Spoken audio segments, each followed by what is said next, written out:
Bom dia, gente.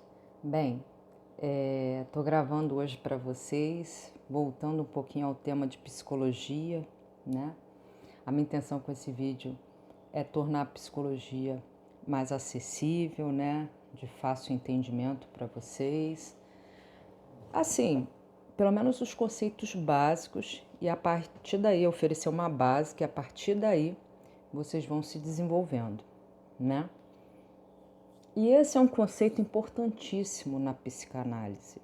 O pai da psicanálise, Freud, né? Isso é importantíssimo. Depois eu vou ler o que está escrito ali. Ficou um pouquinho claro no vídeo por causa que essa imagem, essa luz, não é boa, né? Para visualizar. Mas aqui tem o paciente sentadinho, né? O analisando, e o psicanalista, ou psicólogo, ou terapeuta. Né? Depende. Qual é a diferença, Flávia, dessas palavras? De segunda, é uma questão mais de nomenclatura mesmo. Por quê? Porque é a mesma coisa. Psicanalista, terapeuta, psicoterapeuta, psicólogo. O que muda é a vertente. Se o cara é freudiano, ele vai falar que é psicanalista, né? Por quê? Porque o Freud foi um psicanalista. É o pai da psicanálise, como a gente fala. Se ele é um Carl Rogers, ele fala que ele é um facilitador, né?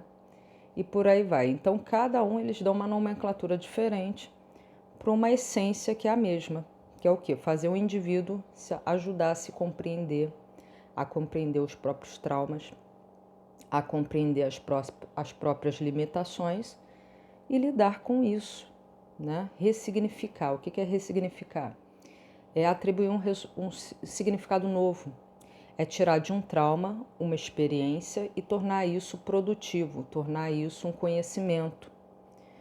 E tirar o contexto negativo, vamos dizer assim, né? Que o trauma pode gerar numa pessoa, né? Então, ressignificar isso é você atribuir um novo significado ao seu trauma, tirando aquele contexto negativo e tirando dali algum aprendizado, alguma coisa mais produtiva para você. Muita gente não consegue fazer isso, porque muitos traumas são coisas terríveis. Então, o que eles fazem? Eles ressignificam isso como? Se fortalecendo, se tornando mais fortes para que aquela situação não aconteça novamente, né? Por exemplo, uma mulher que ficou vulnerável em algum momento e foi estrupada. Ela passa a fazer uma arte marcial para se defender e que aquilo não aconteça novamente, por exemplo, né? Então, assim, vamos para o tema principal, interpretação dos sonhos, né? Senão a psicologia vai puxando uma coisa, puxa outra, é um monte de coisa, né? Teve uma sequência aí de vídeos sobre a Barbie, que é o meu hobby favorito, mas agora voltamos um pouquinho para a psicologia, porque eu senti necessidade de gravar alguma coisa mais recente sobre psicologia. E ontem, ao ir numa livraria, eu vi uns livros muito interessantes e lembrei desse livro do Freud, Interpretação dos Sonhos. E eu vou trazer aqui a mensagem básica, os itens básicos para que vocês compreendam melhor essa leitura, né? Lembrando que eu sou formada em psicologia, né? Eu não sou psicanalista, mas baseado nesse conhecimento primário, básico que eu tive na faculdade, eu vou trazer para vocês alguma coisa relacionada para facilitar essa linguagem, porque Freud assusta. Quando você pega de primeira mão, você se assusta um pouquinho, porque ele tem uma linguagem bem técnica. Então, vocês conhecendo os itens básicos dessa linguagem vai ajudar vocês a decifrar esse código. E olha que é traduzido em português, não o alemão, hein? Imagina o alemão, é pior ainda. Né? Então tá. O que seria interpretação dos sonhos para o Freud? Como dar significado aos sonhos? Como entendê-los? O que eles significam? Né? Freud ele trabalhou 3 conceitos básicos na psicanálise, que foi inconsciente, superego e ego. Antes disso, ele trabalhava com subconsciente e consciente. Depois ele dividiu em 3, que é o inconsciente, o ego e o superego. O inconsciente é aquilo que é mais primal na gente, é aquilo que é mais instintivo, mais animalesco, algo irracional, ilógico. Tem a ver com o nosso passado animalesco, né, dos homens das cavernas, são os instintos primários de sobrevivência, são os instintos primários, e isso está incluso o quê? Alimentação, sexualidade, né? Caráter, instintos de caráter, de personalidade. Se você reparar duas pessoas, você está andando na rua, você escolhe duas pessoas, você vai ver que uma é mais agressiva, a outra é menos agressiva. Uma é mais comunicativa, a outra é menos comunicativa. Uma tem uma cultura, a outra tem outra. Ou seja, tudo isso molda o sujeito, né? Mas lá no fundo, lá na primariedade, na origem, quando somos bebês, o bebê, ele é inconsciente puro, ele não tem razão, ele não tem lógica, ele não pensa, olha, eu vou chorar que eu vou ganhar uma mamadeira de leite, né? Não, ele não tem esse raciocínio ainda, né? Mas ele associa, começa a fazer associações, mas ele é bem primário. Ele só pensa em comer, em descansar, dormir e aliviar as necessidades fisiológicas dele, né? Então ele é inconsciente puro, ele é ilógico, ele não tem razão, ele não sabe falar, ele tem esse raciocínio muito inicial, né? Então o consciente inconsciente teria a ver com isso, esses instintos primários de sobrevivência, necessidades fisiológicas, necessidades instintivas de sobrevivência, né? Algo relacionado mais ao ilógico, mais ao irracional, ao descontrolado. O superego tem a ver com a cultura, o ambiente no qual você está. Uma mulher aqui no Brasil, ela pode usar biquíni na praia, por exemplo. Já em outros países, não pode. Por quê?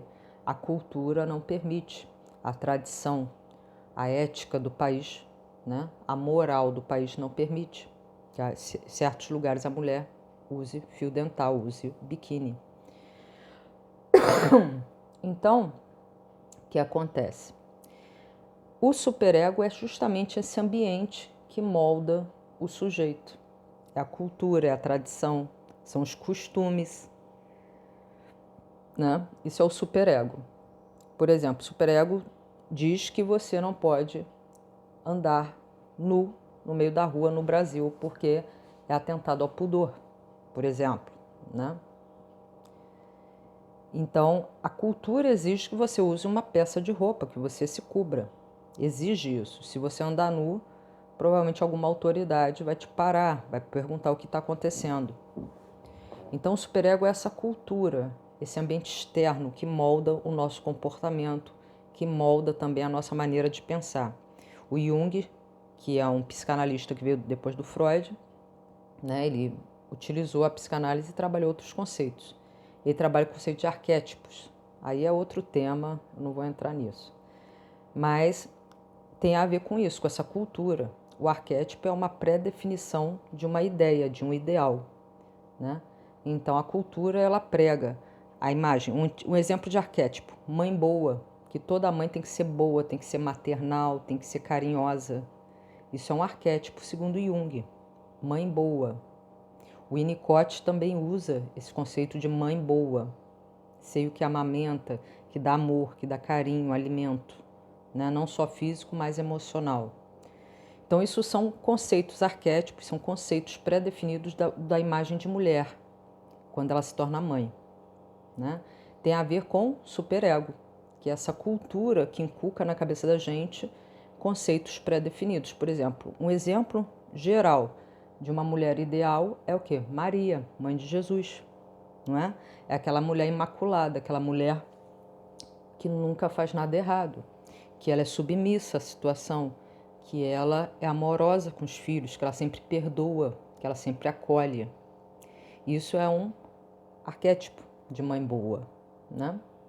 E tal que a gente tem isso tão internalizado, tem isso tão dentro da gente, que quando a gente vê na TV mãe ateou fogo no próprio filho, a gente fica impactado, porque quebra essa imagem que foi inculcada na nossa cabeça pelo superego, pela cultura, de mãe boa. Então a gente fica impactado, né? E tem o ego. O ego tem a ver com a personalidade que você desenvolveu desde pequeno, com o seu comportamento, com sua... O Jung fala, eu acho que é Jung, persona, a sua máscara social, né? O ego, ele é essa parte do psique que se desenvolve depois. Conforme o inconsciente, que ele é extremamente primal, uma criança, imagina uma criança fazendo birra, eu quero esse brinquedo, eu quero esse brinquedo. Aí o pai chega, tem esse efeito do superego de educar essa criança, de adequá-la à cultura, de que eles vivem num país capitalista que é necessário dinheiro para comprar um brinquedo. Ele, com superego, ele insere no superego dessa criança: você não pode agora porque papai não tem dinheiro. Então essa criança pega por superego dela que ela vive numa sociedade capitalista e que as coisas são conquistadas com dinheiro, tá? Então o inconsciente dessa criança vai se conflituar com o superego, a cultura, o pai, e a partir daí ela vai começar a aprender que ela tem que controlar seus desejos para tê-los depois, quando ele tiver dinheiro. Então ela começa a trabalhar o ego. O ego, ele fica entre o superego e o inconsciente. O ego, ele é um meio, ele fica aqui no meio. Então o tempo todo o ego, ele fica entre esses dois, entre os desejos e entre a cultura, entre o que é politicamente correto, vamos dizer assim, né? Então, por exemplo, o cara tem desejo de andar pelado na rua, mas ele sabe que isso é contra a lei, isso é atentado ao pudor. Então ele sai de madrugada, que o policiamento ostensivo é menor, e aí ele sai pelado, numa região mais isolada, ele fica lá no meio da floresta pelado. Então o que acontece? O ego dele pensou: eu tenho muita necessidade de ficar pelado no meio da sociedade. Aí o superego entra, isso é atentado ao pudor, isso é contra a lei, por exemplo, né? E aí o ego, ele fala: eu vou saciar meu desejo e não vou ser contra a lei, literalmente, eu não vou ser pego. E aí ele anda de madrugada pela cidade pelado, né? Isso é um exemplo hipotético, tá? Então o Freud aí trabalha esses três conceitos básicos. E o que a interpretação do sonho tem a ver com isso tudo? Né? Deveria ser interpretação dos sonhos que está escrito aqui. Eu li e garanto que está escrito isso, é porque está muito claro. Essa imagem, essa luz aqui não ajuda muito a visualizar. Então, assim, o que a interpretação do sonho tem a ver com isso? Né? Qual é o processo em si? Eu vou usar uns exemplos assim para vocês visualizarem melhor. Quando você chega a um terapeuta, por exemplo, esse carinha que está sentado aqui, o terapeuta está aqui, né? Ele está sentado aqui, ele chega para o terapeuta e fala. Um exemplo de caso clínico, tá? Qualquer coincidência com a realidade é mero acaso. Estou criando agora aqui, mas pode coincidir, tem casos e mais casos aí. Eu não estou associando a paciente nenhum meu. Eu estou tentando gerar um exemplo para vocês. Esse cara aqui chega no consultório e diz: eu sonho que eu estou escalando uma montanha. O psicanalista está lá, escutando. Aí eu sonho que estou escalando uma montanha. Ela tem um topo, né? Ela é uma montanha, tem um topo, um pico. Eu tento subir esse pico, mas eu chego no meio do pico, eu escorrego e volto para a base. Aí, ao longo das sessões, ele fala que ele está abrindo uma empresa, que ele encontra muitos obstáculos ao longo da empresa, que quando ele acha que vai conseguir abrir a empresa, que vai conseguir contratar funcionários, sempre aparece um documento que está faltando, sempre aparece alguma situação e ele sente que volta a estaca zero. O psicanalista, ele começa a pensar: sonho com abrir uma empresa, obstáculos e voltar a estaca zero, voltar ao início, não é? Ele está subindo a montanha, para e volta para o início. Mas o psicanalista lembra, todo terapeuta tem que lembrar disso, não é ele que vai associar significado ao outro. ao que o outro está sentindo. É a própria pessoa que tem que atribuir, tem que colar esse significado ao sonho. Terapeuta que chega, olha, tá óbvio isso aí, tá na cara. Você tá abrindo uma empresa, tá com problema? É isso aí, a montanha é o obstáculo. Errado, errado. Quem tem que fazer essa associação é o analisando, é o paciente, tá? O terapeuta não pode nunca atropelar o paciente, ele tem que pegar, e o paciente tem que ter esse insight, que o Freud chama de insight, é quando liga a tecla. Captei a mensagem, não tinha aquele personagem da TV? Captei a mensagem, quer dizer, entendeu o que significa. É esse insight, aquela lampadazinha, imagina uma lampadazinha, plim, brotando aqui, entendi, né? Então, o paciente tem que ter esse insight. Ele tem que fazer esse esforço, até porque o terapeuta, gente, o terapeuta ele é uma bengala temporária. Ele é um auxílio temporário. Todo terapeuta que se preze, ele tem que trabalhar o paciente para ele ser independente, para ele conseguir lidar sozinho com as próprias frustrações, com as próprias incapacidades, com os próprios desafios. O terapeuta que cria esse vínculo de dependência, isso é antiético, tá? Então, nós temos que treinar as pessoas, ajudar as pessoas, auxiliá-las a serem independentes. Nós somos um apoio temporário, tá? Então, o paciente falou, continuando a história, mas eu sinto que sempre tem algo que me puxa lá para baixo de novo. Sempre acontece uma coisa que eu escorrego de novo. Olha lá, que eu escorrego de novo, e volto para o início do problema, da situação. O psicanalista, você está passando dificuldades? Isso, estou passando muita dificuldade. Tá. Na outra sessão, ele conversando com o psicanalista, ele fala alguma outra situação. E aí o psicanalista vai associando algumas coisas na cabecinha dele e vai pontuando algumas coisas que ele considera relevante e necessárias para que esse indivíduo ressignifique, para que ele entenda os próprios sinais inconscientes. O sonho é a manifestação do inconsciente. Nós, ao longo de todo o dia, reprimimos muito o nosso inconsciente. Nós falamos assim, fica quietinho aí, agora eu estou indo trabalhar. O inconsciente está lá. E sua vida amorosa? Quando é que você vai se divertir? Pô, eu quero ir para aquela balada, eu quero gastar energia. Você tem uma semana toda para trabalhar ainda, né? Então o ego é esse que acalma o inconsciente. Só que o inconsciente, quando ele está muito agitado, ele começa a azucrinar. Ele não fica quietinho. E essa azucrinação, esse incômodo, pode vir através de sintomas. Tem gente que tem dermatites ansiosas. Tem gente que tem sintomas fisiológicos como diarreia. Vai apresentar um trabalho na faculdade, tem diarreia. Tem enjoo, vomita. É sintomas psicológicos. O inconsciente, ele passa isso através dos nossos sintomas, dos sonhos. Então ele está sonhando que está subindo uma montanha, ele escorrega e volta para o início. E ele está passando uma dificuldade no trabalho em relação à empresa dele. Mas o psicanalista, ele continua pensando e refletindo. Certo, tá.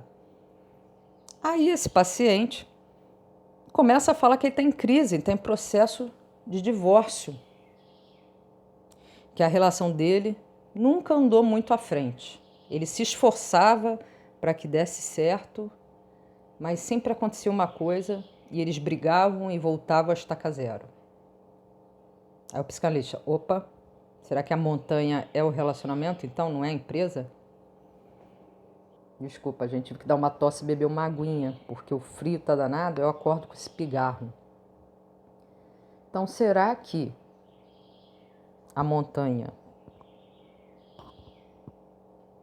Será que a montanha não é a empresa, é o relacionamento? Que ele tenta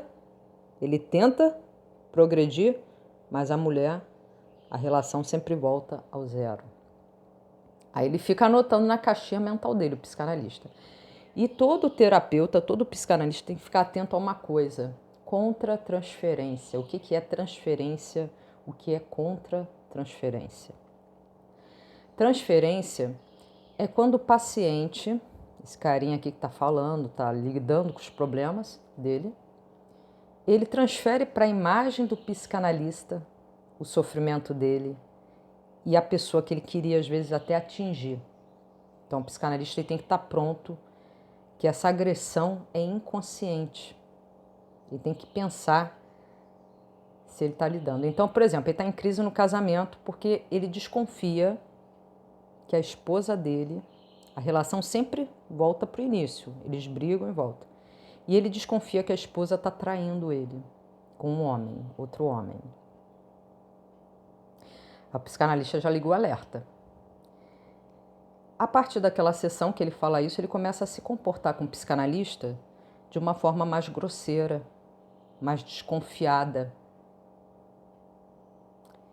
Então o psicanalista está entendendo que ele está atualizando o que ele está passando na figura dele. Ele transferiu para o psicanalista a imagem do amante da mulher.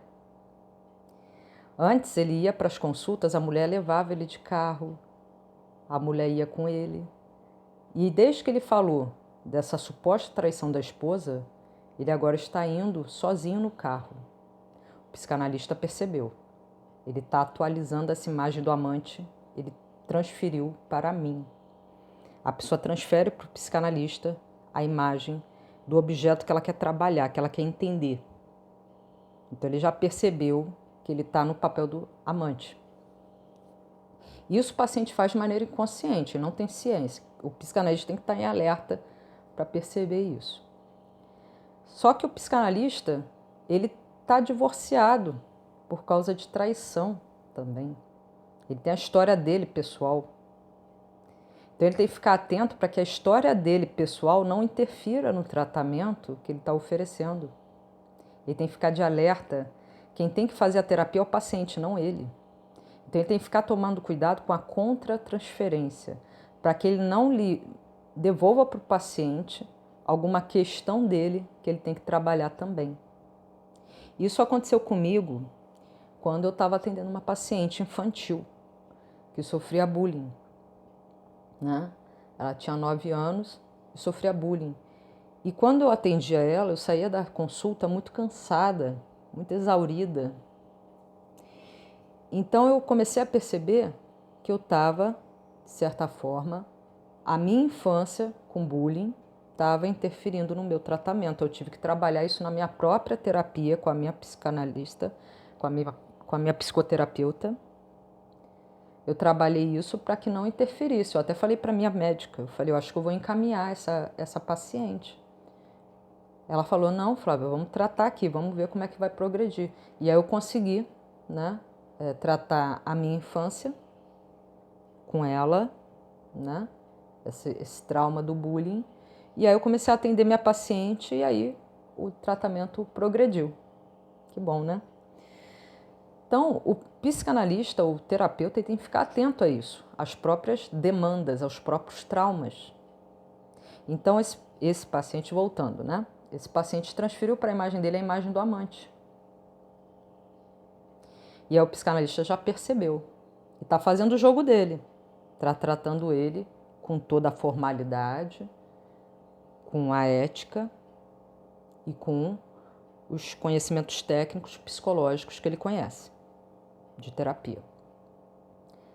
Chega uma hora que o paciente fala e diz assim, sabe que eu tinha vontade de falar para esse amante da minha mulher que ele tomasse vergonha na cara e deixasse a gente em paz. Ele fala isso para o terapeuta. E quando ele solta isso, ele sente um grande alívio. E fala, pô, ainda bem que tem o senhor para me escutar, para me ajudar aqui, a me auxiliar. Aí ele ligou um insight de que ele transferiu para o terapeuta a imagem do amante. E aí ele pega essa imagem de volta, ele transferiu para o terapeuta, trabalhou as questões dele, e pega essa imagem de volta e devolve o papel do psicanalista para ele. Ainda bem que eu tenho um bom profissional cuidando de mim. Olha que bonito, né?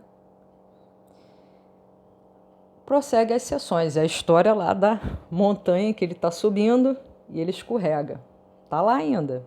Psicanalista, vamos pesquisar mais um pouquinho desse sujeito.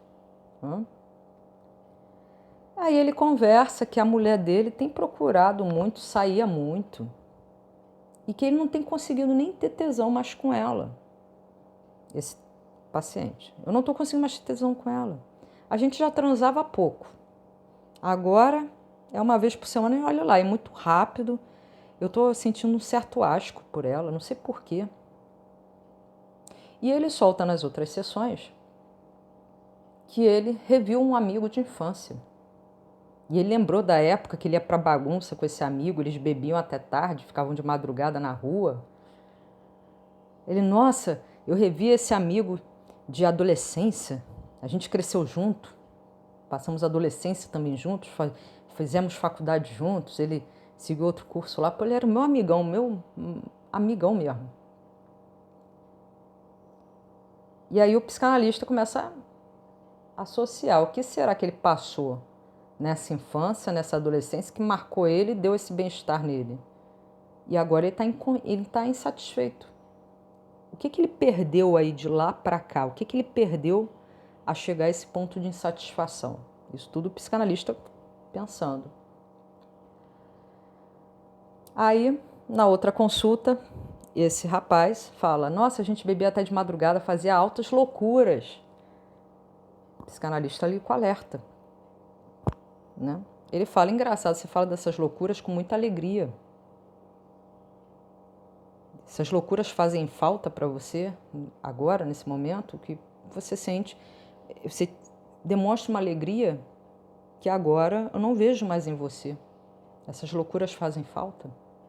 Ele olha que, lembrando que o psicanalista tem que ficar atento ao que ele considera relevante, primordial. Aí ele fala, sim, com certeza, exatamente. Quando ele solta exatamente é que você acertou no alvo.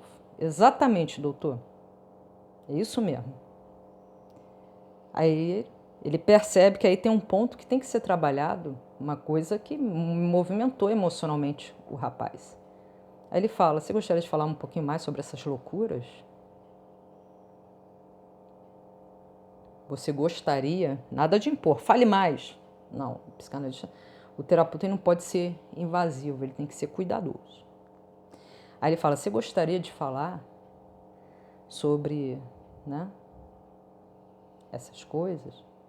Te interessaria? Loucuras? Alguns nem falam isso, falam assim, loucuras e deixa no ar. Se o cara pescar, pescou. Senão não é o momento dele falar ainda dessas loucuras, né? Aí ele pesca, ele fala, olha para um lado, olha para o outro. Olha o superego entrando em ação, olha a cultura entrando em ação. Olha o que ele aprendeu desde pequeno entrando em ação, o receio, a insegurança, porque o psicanalista é um homem. E agora ele está transferindo para o psicanalista a imagem do pai. Olha que bonito. Aí ele fica receoso, começa a sentir vergonha do psicanalista. Porque inconscientemente ele transferiu a imagem do pai agora. Né? Aí ele fica assim, sabe o que é, doutor? O senhor não vai me recriminar, não? O senhor não vai me julgar, não? Por que eu faria isso? Ah, não sei, né? A sociedade não gosta muito dessas coisas, não, né? Tem que ser certinho, tem que ser fiel, né? Tem que ser, né? Essas loucuras assim, o pessoal não vê com bons olhos, não. Eu vim de uma cidade pequena, lá do interior, né? Meu pai, ó, cantava o pau em mim, batia. Tinha dias que ele me batia que eu não conseguia nem ficar de pé. Eu ia com blusa comprida pro colégio, porque ele me marcava todo. Dava cinturada até na minha alma. Ele fala, o seu pai era bem rigoroso? Sim, muito. Eu tinha que fazer do jeito dele, ser certinho. Essas loucuras aí, se meu pai souber, o senhor nem imagina. Acho que ele me mata, ele me dá um tiro. Ele me mata. A psicanalista já começa a ligar o alerta. O que será que ele gosta tanto de fazer que o pai não aprova? Ele já ligou o alerta. Será que é essa montanha que ele está tentando assumir alguma coisa, ele está tentando viver alguma coisa e volta, porque a educação do pai não permite o que ele aprendeu lá atrás? E a montanha está lá. E ele continua sonhando com a tal da montanha. Ele fala que a montanha muda a forma, mas é a mesma história. Ele é alpinista, está com todos os equipamentos, está com disposição, é jovem no sonho, mas ele chega no meio da montanha, escorrega, é uma avalanche, ou é um animal que assusta ele. Desculpa, gente, eu tive que dar uma outra tossida. Né? E eu não quero que vocês fiquem aí com o ouvido doendo. Então ele sempre sonha com essa montanha. O psicanalista, a empresa, sempre é assim, gente. É muito curioso no atendimento. Isso é uma experiência pessoal. Sempre começa com assuntos bem genéricos, assuntos corriqueiros. E dali vai entrando cada vez mais no íntimo do sujeito. Espetacular. Psicológico é lindo. Porque é como se o paciente testasse a aceitação do terapeuta. Porque às vezes são coisas tão que o paciente se reprime tanto, que ele tem asco, ele tem vergonha. Então ele vai testando o terapeuta. Ele vai vendo se o terapeuta tem algum preconceito.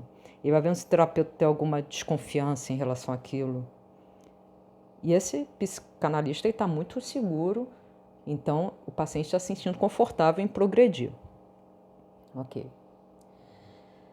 Então ele solta assim, pô, o senhor não vai me recriminar, não?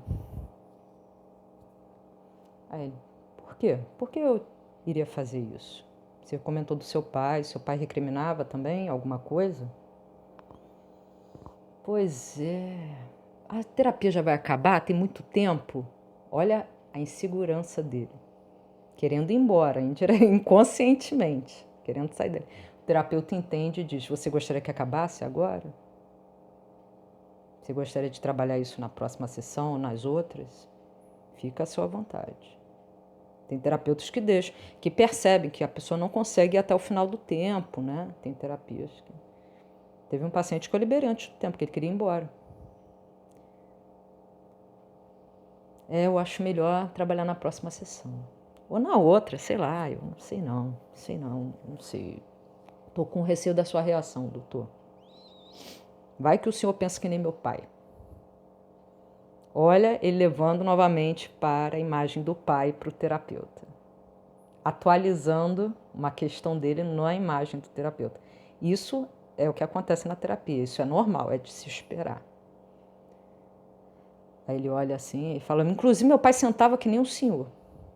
Quando ele sabia que eu tinha feito alguma coisa, ele ficava nessa posição, o terapeuta. Entende? Você está me visualizando como seu pai. Aí ele devolve, para ele trabalhar isso.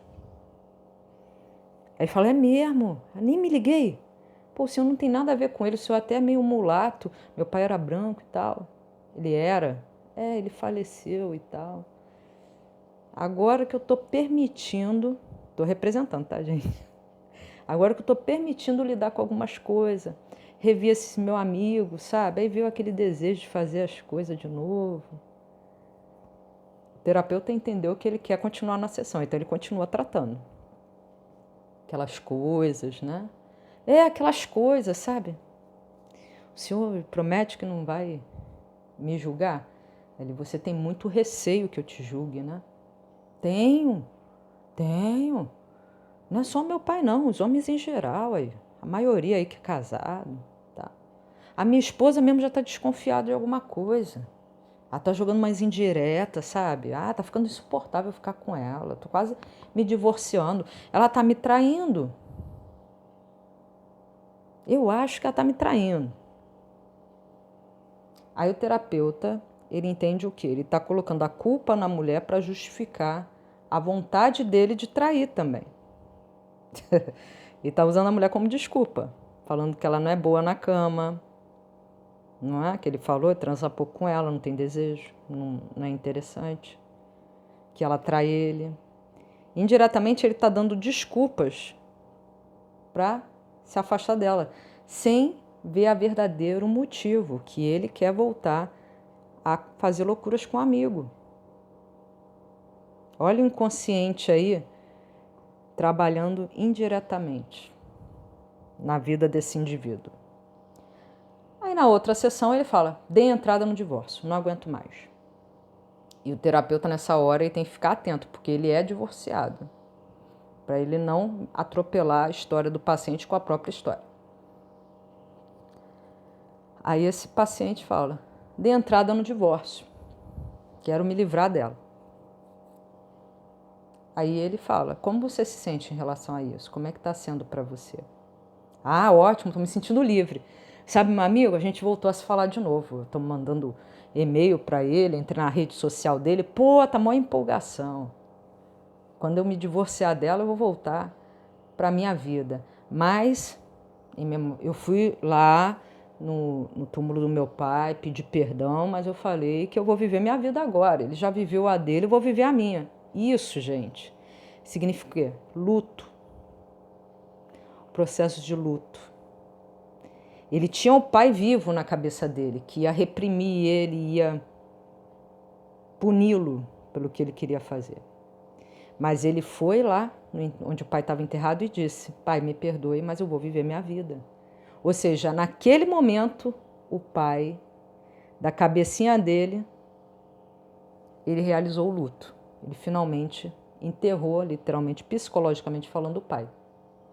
Né? Que o pai estava até então vivo, ele falava do pai como se estivesse vivo. E agora ele falou, ele teve a vida dele, agora eu vou ter a minha. Me desculpe, pai. O senhor me respeite, eu respeitei o senhor me respeita agora. O psicanalista liga o alerta de novo. Você era desrespeitado pelo seu pai? Pô, me chamava de umas coisas aí que eu não gostava, não.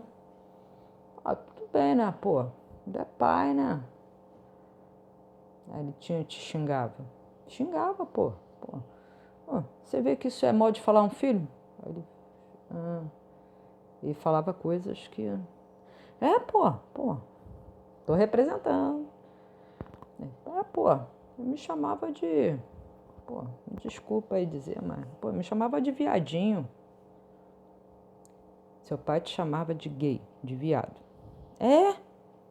De viadinho, pô. Isso é coisa que se fala para um filho? Pô. Só porque um dia lá, eu e o... Aí ele traz o nome do amigo. Só porque um dia lá, eu e o Paulo, porra, a gente estava se descobrindo lá, umas técnicas lá, pô, a gente queria pegar a mulher, mas tava meio, né? Tava ruim aí, em cidade do interior, pegar mulher. Então a gente, né? Pô, como é que eu ia praticar as coisas, né? Como é que eu ia... Aí, pô, enfim, aí, o tempo já acabou, quero ir embora. Quer dizer, ele já está começando a mostrar algumas coisas aí, né? Terapeuta, como quiser, você prefere trabalhar na próxima, né? Sim, cara, sei lá. Aí ele vai embora. Na próxima sessão ele não toca naquele assunto do amigo. Ele fala que sonhou com a montanha e que agora, finalmente, ele conseguiu chegar na metade da montanha. E ele conseguiu montar uma barraca no meio da montanha. Cara, pelo menos, doutor, eu não voltei para o início, eu estou na metade. Eu estou quase lá. Eu vou atingir o topo, eu vou conseguir, porque minha vontade é chegar no topo e botar uma bandeira lá em cima. Aí o psicanalista pensa, será que essa bandeira... Que bandeira será essa que ele vai botar lá? Ele falou do amigo, das loucuras, falou que estava se descobrindo com o amigo. Agora ele está no meio da montanha. Então essas descobertas, essa aceitação da descoberta dele foi uma etapa vencida e não voltou para o início, né? Ele conseguiu progredir, literalmente ele progrediu, né? Ele subiu, ele progrediu no tratamento. Aí ele respira fundo e fala, pois é, cara, minha vontade é chegar no topo. O terapeuta fala, tá bom. Então sua intenção é superar essa montanha aí. Eu tô ansioso. Aí ele solta assim, eu dei uma saída ontem com meu amigo. Pô, cara, eu me senti vivo de novo. A gente foi para um bar, bebeu. lembramos de algumas coisas, a gente falou baixinho porque era uma coisa muito íntima, né? Entendi. Muito assim, você não tem vontade de compartilhar com outras pessoas. Não, só falo com o senhor porque o senhor é ético aí, tem o seu sigilo profissional. Olha só, ele se informou que o terapeuta tem o sigilo profissional. Ele não pode falar para ninguém. Tudo que ele escuta, o terapeuta não pode falar para ninguém, a não ser que o paciente autorize. Se o terapeuta fizer uma pesquisa, se ele fizer um levantamento, qualquer coisa, e quiser contar esse caso, ele tem que pedir autorização para você, tá? Tem que pedir autorização para o paciente, tá bom? Então ele solta lá. Eu sei que o senhor tem um sigilo profissional. Ó, que eu te processo, hein, doutor? Se eu souber aí, tá espalhando coisa a meu respeito. Sabe como é que é boato, né, cara? Ó, eu sou cabra macho, sou lá do interior, né? Sabe como é? Sei. Entendi. Você tem uma imagem social. Oh, é tudo que eu tenho, pô. Eu sou pobre, mas pelo menos imagem eu tenho. Aí o terapeuta fica, o que ele tem tanto receio? O que ele tem tanto medo que os outros descubram? Né? Ele fica pensando, matutando, né? Aí prossegue o atendimento e cada vez mais ele fala que está conseguindo subir a montanha. Coincidentemente, os encontros com amigos se tornaram mais frequentes. E agora o amigo passou a frequentar a casa dele.